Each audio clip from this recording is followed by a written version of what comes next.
நமச்சிவாய். ஜூலை மாத ராசி பலன்கள். உலகம் முழுவதும் வாழக்கூடிய என் அன்பு பக்தர்களே, ஜூலை மாதம், இந்த ஜூலை மாதத்தில் 2 அற்புதமான கிரக சேர்க்கை. ஃபஸ்ட்டு ஒரு 15 நாட்கள் சூரிய பகவான் குருவோடு இணைக்கிறார். குரு சூரியன் தொடர்பு. இந்த குரு சூரியன் இணைவு அப்படிங்கிறது பொதுவாகவே 12 ராசி அன்பர்களுக்கும் ரொம்ப ஒரு சிறப்பானதாகவும் யோகமானதாகவும் அமைகிறது. அதே போல் ஜூலை 15 தேதிக்கு பிறகு ஆடி மாதம் பிறந்துடுச்சுனாக்கா சூரியன் புதன் தொடர்பு, அதுவும் கடகத்தில் ஏற்படுது. அப்போ அந்த சூரியன் புதன் காம்பினேஷனும் ரொம்ப ஒரு அற்புதமான காம்பினேஷன்ஸ். ஏன்னா நமக்கு 2 பேருமே க்ளோஸ் ஃப்ரெண்ட்ஸு. அப்போ அதை விட இந்த ஜூலை மாதத்தில் ரொம்ப சிறப்பான உயர்ந்த இந்த மாதம் சிறப்பாக இருக்கும், நல்லா இருக்கும், அல்லது நினைச்ச காரியங்கள் நிறைவேறும். எத்தனையோ தடைகள் இருந்த போதும் இந்த தடைகள் எல்லாம் விலகும். இதை எப்படி சொல்கிறீங்க சாமி அப்படின்னு கேட்டாக்கா, அந்த குரு சூரியன் காம்பினேஷனை நாம் ஒரு காரணமாக சொல்லலாம். ஏன்னா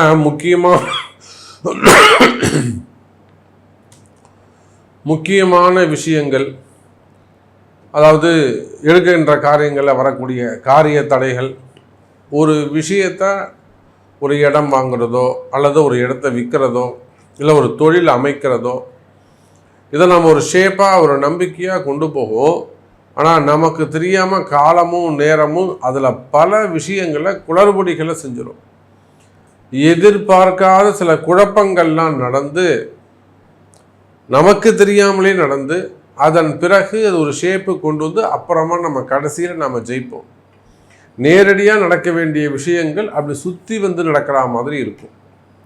அப்போ இது நாள் வரையிலும் நினைத்த காரியங்கள், எடுக்கின்ற விஷயங்கள், ஒரு ப்ராஜெக்டாக இருக்கட்டும் இல்லை எந்த ஒரு விஷயமா இருக்கட்டும், குழப்பம் இல்லாமல் நடந்ததே கிடையாது.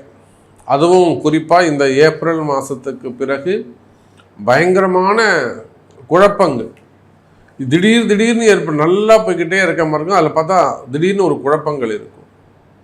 எங்கடா இருந்து இந்த குழப்பம் வந்துச்சு அப்படின்னு யோசிக்கக்கூடிய வகையில் அது இருக்கும். அந்த மாதிரியான திடீர் குழப்பங்கள், திடீர் மாற்றங்கள், இதையெல்லாம் கிராஸ் பண்ணி தான் ஒவ்வொரு நாளும் வாழ்க்கையில் ஜெயிக்க வேண்டியது இருக்குது. ஆனால் பாருங்கள் அன்பு நேயர்களே, இந்த குரு சூரியன் தொடர்பு அதுக்கு ஒரு நல்ல விடை கொடுக்கும். அப்போ அற்புதமான காம்பினேஷன். அதே போல் சூரியன் புதன் தொடர்பு, இது சுபத்துவமான, அதே சமயத்தில் பாசிட்டிவாக நடக்கக்கூடிய விஷயங்கள். அடுத்ததாக செவ்வாய் கேது தொடர்பு. சிம்மத்தில் செவ்வாயும் கேதுவும் இணைந்திருக்கிறார்கள். அப்போ செவ்வாயோட, அதாவது முதல் ராசி அதிபதியே மேஷத்துக்கு, காலபுருஷனுக்கு 1ஆம் பாவ அதிபதியே அவர் தான். அவர் பஞ்சமஸ்தானத்தில் 5வது வீட்டில் அமர்வது சிறப்பு. ஆனால் சூரியனுக்கு அது பகை வீடா, செவ்வாய்க்கு அது பகை வீடாக போயிடுச்சு. அங்கே ஏற்கனவே ஒரு அசுப கிரகம் உட்கார்ந்துருக்கு. அந்த செவ்வாய்க்கேது தொடர்பு ஏற்படுகிறது. அப்போ மீண்டும் அந்த அரசியல் கழகம், அரசாங்கத்திற்கான கழகங்கள், அரசாங்கத்திற்கான அவப்பெயர்கள், அதாவது இராணுவம் மற்றும் உள்நாடு வெளிநாட்டு அந்த உறவு முறைகளில் வரக்கூடிய சட்ட சிக்கல்கள், போர் பதற்றங்கள், இல்லை போர் கழகங்கள், மெயினாக நான் காம்ப்ரமைஸ் பண்ணுறேன் அப்படின்னு சொல்லிட்டு அது மூலிமா வரக்கூடிய குழப்பங்கள், கழகம், மெயினாக கழகங்கள். அதே போல் செவ்வாய்க்கேது காம்பினேஷன்ஸ் வரும்போது என்னதான் ஒரு தைரியமாக ஒரு வீரியத்தோட தைரியசாலியாக இருந்தாலும், பெரிய ரவுடியாக இருந்தாலுமே கூட, பெரிய அரசியல் தலைவர்களாக இருந்தாலும், எதை ஒன்றும் தைரியமாக செய்யக்கூடியவர்களாக இருந்தாலும் அவர்களெல்லாம் பிடிச்சி உள்ளே போட்டுருவாங்க. ஏதேனும் ஒரு வம்பு வழக்கில் உட்கார் லாக் பண்ணிடுவார். ஒரு பெரிய சந்தர்ப்பங்களை ஏற்படுத்தி அவங்கள ஒரு லாக் செயல்பட விடாமல் தடுத்துடும் அந்த செவ்வாய்க்கேது தொடர்பு. அந்த சகோதரத்துவமாக இருக்கலாம், பூமி சார்ந்த விஷயமாக இருக்கலாம். ஆனால் அது பூமி சார்ந்த ரியல் எஸ்டேட்ஸு, பில்டர்ஸு, அந்த ரியல் எஸ்டேட் செய்யக்கூடியவர்கள், ப்ரமோட்டர்ஸு, லேண்ட் ப்ரமோட்டர்ஸு, கனிம வளங்கள், குவாரிகள், க்ரஷர்ஸ், இதெல்லாம் லாக் ஆகிற மாதிரி இருக்கலாம். அப்போ இந்த செவ்வாய்க்கேது காம்பினேஷன்ஸ் நாம் கவனமாக இருக்க வேண்டும்.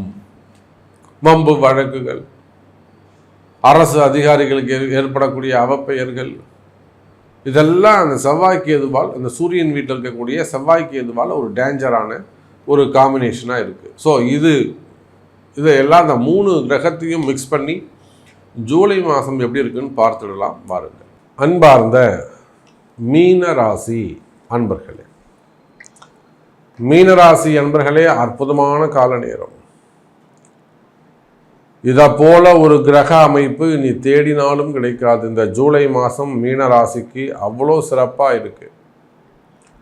காரணம் என்னன்னு கேட்டிங்கனாக்கா, மீனராசி என்பர்களே, ராசிநாதன் குரு பகவானோடு சூரியன் இணைகிறார். அவர் 6ஆம் அதிபதியாக இருக்கார், மறைவு ஸ்தான அதிபதியாக இருக்கார். அதெல்லாம் வேற. பாவத்தை எடுத்து ஓரமாக வைங்க. இங்கே நம்ம பாவாதிபதியே வேணாம், காரகத்துவத்தை எடுத்துப்போம். கிரகத்துடைய காரகத்துவத்தை வச்சு பார்க்கும்போது குரு சூரியன் தொடர்பு நல்லா உயர்ந்த தொடர்புகள் உங்களுக்கு கிடைக்க போகுது. ஒரு சாதாரண ஒரு ஸ்கூலில் படிக்கக்கூடிய மாணவருக்கு கவர்னர் ஒரு பரிசு கொடுத்து ஒரு ஃபோட்டோ பிடிச்சா எப்படி இருக்கும்?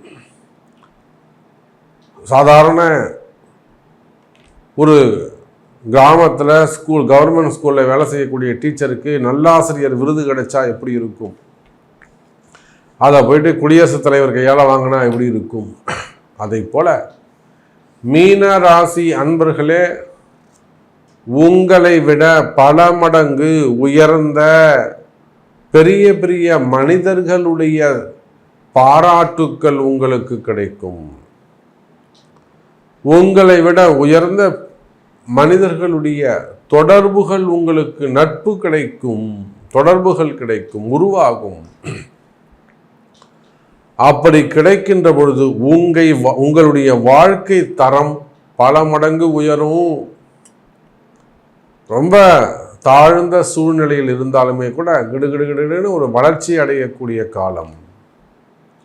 அதனால தான் சொன்ன மீனராசி என்பர்களே, இந்த மாதிரி ஒரு கிரக அமைப்பு அமைவது கடினம். அப்பேற்பட்ட ஒரு அற்புதமான கிரக அமைப்பு குரு சூரியன் தொடர்பு உங்கள் மீனராசிக்கு 4ஆம் இடத்துல கேந்திரத்தில் அமைந்திருக்கிறார்கள். அற்புதமான கால நேரம்.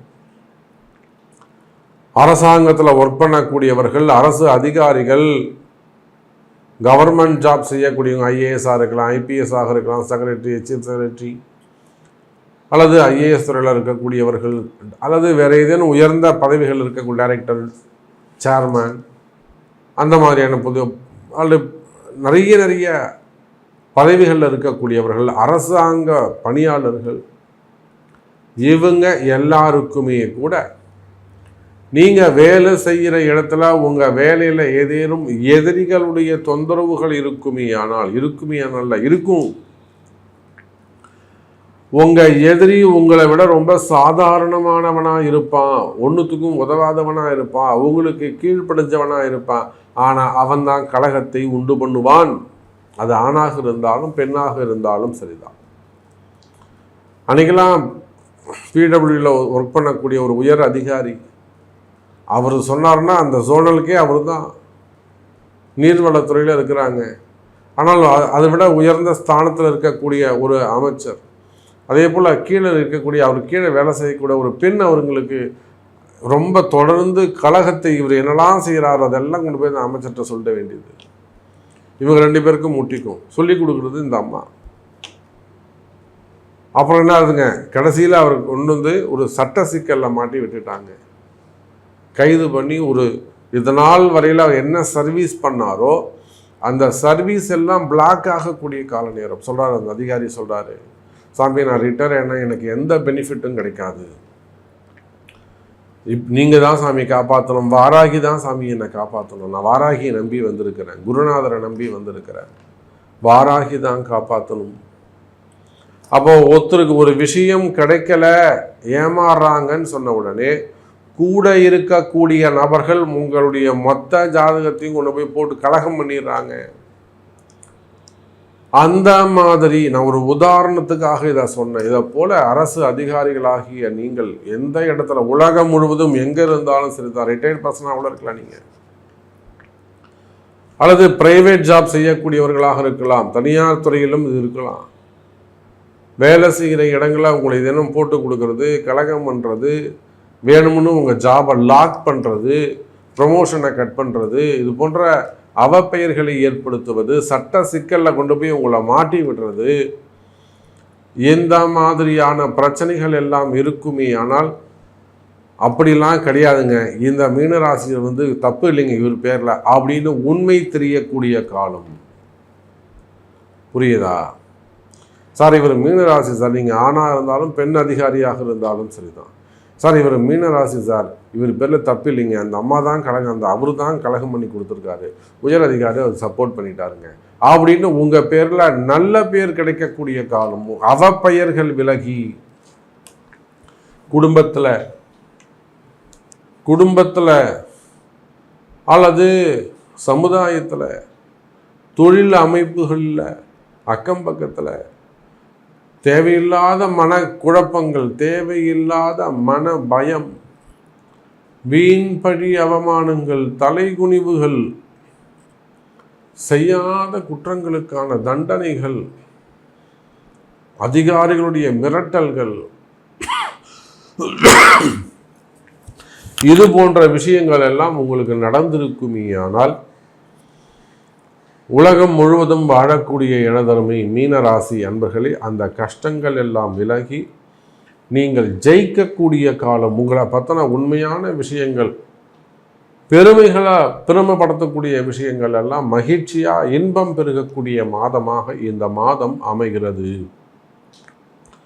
அதே போல 6ஆம் இடத்தில் இருக்கக்கூடிய செவ்வாய்க்கு இது. அதே சமயம் சிறு சிறு விபத்துக்கள் இருக்கும். ரொம்ப கவனமாக எச்சரிக்கையாக, செய்வினை கோளாறுகள் போன்ற விஷயங்களில் மிகுந்த எச்சரிக்கையாக இருக்க வேண்டும்.